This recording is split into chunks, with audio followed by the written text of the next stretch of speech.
Hello friends, good morning and welcome back to my channel. আমি নন্দিতা। আমি ভালো আছি আর আশা করি তোমরাও অনেক ভালো আছো, যে যেখানে আছো সুস্থ আছো। আজকে আবার নতুন একটা গার্ডেনিং ব্লগ নিয়ে চলে আসলাম তোমাদের মাঝে। আশা করি আজকের ব্লগটা তোমাদের প্রত্যেকের খুব ভালো লাগবে।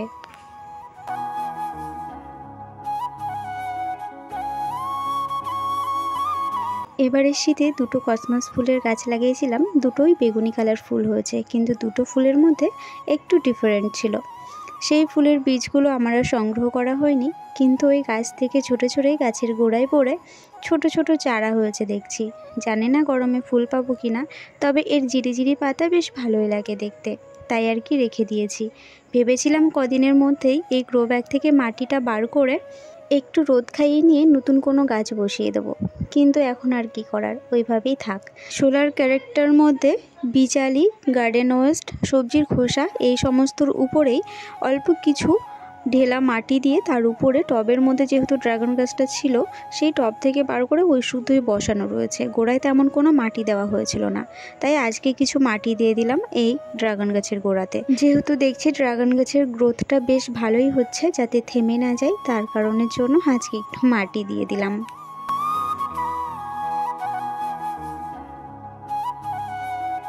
দেখতে দেখতে আমার বেলি গাছগুলো কুড়িতে ভর্তি হয়ে গেছে, দুই একটা করে ফুলও হচ্ছে, সেগুলো পুজোও করাও হচ্ছে।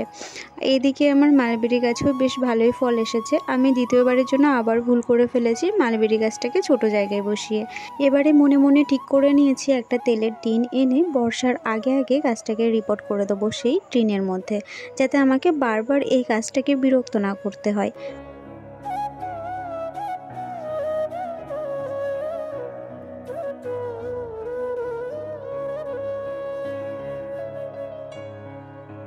আর এই গাছটার কথা মনে পড়ছে, এই গাছটার নাম আমি জানতাম না, কিন্তু আমি ভাবতাম এটা মনে হয় অ্যালামন্ডা, কিন্তু তোমরা অনেকে আমার ভুল ভাঙিয়ে দিয়েছো, তোমরা বলেছো এটা মান্ডেভিলা। তারপর আমি গুগলে সার্চ করে দেখেছি যে না, এই গাছটা মান্ডেভিলা, এটা আমার ইয়েলো কালার মান্ডেভিলা। তবে দেখো কাটিং করে দিয়েছি, আর সমস্ত গাছের পাতার থেকে এই গাছের পাতাগুলো না চকচক চকচক করছে, আর বেশ কুড়িতে ভরে গেছে, টুকটাক করে ফুলও দিচ্ছে দুই একটা করে। ভাবলাম বাগান বিলাসগুলোকে ছেটে দেব, কিন্তু আর ছাটার সময় দিল কই, তার মাঝে আবার কুড়ি চলে এসেছে। জানি না, বাগান বিলাসের প্রতি যেন আমার একটা আলাদা রকম ভালোবাসা জন্মেছে এখন। তাই যেই কুড়ি দেখি আর সেই মায়ায় ধরে ডালগুলো কাটতে পারি না, আর এতে কি হয়, গাছের শেপগুলো নষ্ট হয়ে যায়। আর এই যে কুঞ্জলতা গাছটাকে এক্ষুনি দেখালাম, কাটিংয়ের মধ্যে বসানো ছিল, যে জবা গাছের কাটিংগুলো লাগিয়েছিলাম সেইগুলোকে আস্তে আস্তে দেখছি জড়িয়ে নিচ্ছে। তাই আর কি একটা ছোট্ট গ্রো ব্যাগ দেখে এর মধ্যে প্রতিস্থাপন করে দিলাম, আর ছোট্ট একটা ঝাঁকড়া ডালপাল্লা দেখে একে তাতে সাপোর্ট দিয়ে দিলাম, যাতে সুন্দর হয়। আর যেহেতু কুড়ি চলে এসেছে, তাই ছোটোখাটো জায়গাতেই লাগালাম। আর এনাকে দেখো, গতকালই একে প্রতিস্থাপন করলাম, আর দেখতে দেখতে এই কলিটা কতটা বড় হয়ে যাচ্ছে। জানি না কবে ফুলটা ফুটবে, ফুলটার রঙটা দেখার খুব ইচ্ছে করছে।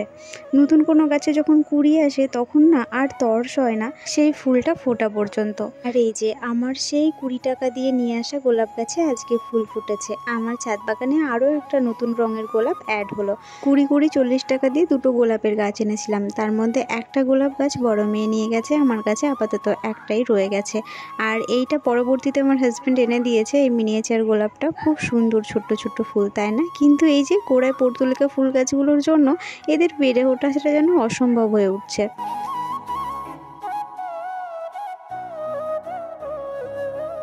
এবার টুকটাক করে গাছগুলোতে সার মাটি দেওয়া স্টার্ট করে দিয়েছি। আসলে আমার ছাদ বাগানে তো প্রচুর গাছ, সব গাছে একসাথে সার দেওয়া অসম্ভব, তাই প্রতিদিন অল্প অল্প করে গাছে সার মাটি দিতে রয়েছি। এপসাম সল্ট আর এনপিকে, হাড় গুঁড়ো, শিংকুচি, নিমখোল, ডিএপি সার, গোবর সার, কম্পোস্ট সমস্ত কিছু এই 3টে পাত্রের মধ্যে রয়েছে। গাছের বয়স এবং টব অনুযায়ী কম বেশি করে প্রত্যেকটা গাছে আমি পরিমাণ মতো দিয়ে দিচ্ছি।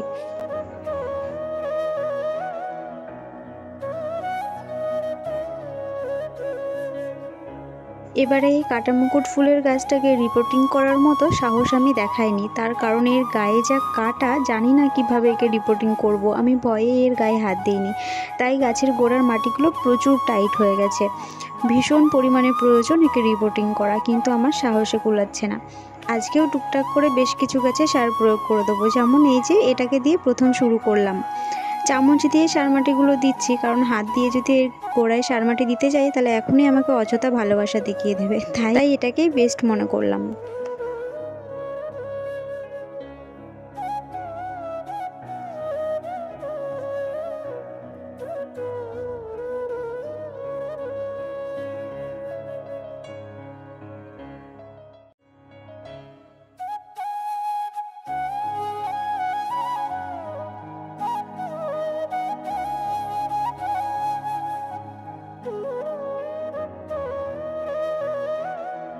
এমনিতে এই টবের মধ্যে এনাকে আমি ওঠাতে পারছি না, তার মধ্যে আবার আর একজন এসে হাজির, যেমন এই যে সাদা কালারের নয়নতারা ফুলের গাছটা, ফুলগুলো বেশ মিষ্টি লাগছে তাই না, তাই আর কি ওকে আর তুলতে মায়া লেগেছে, তাই ওকে রেখেই দিয়েছি।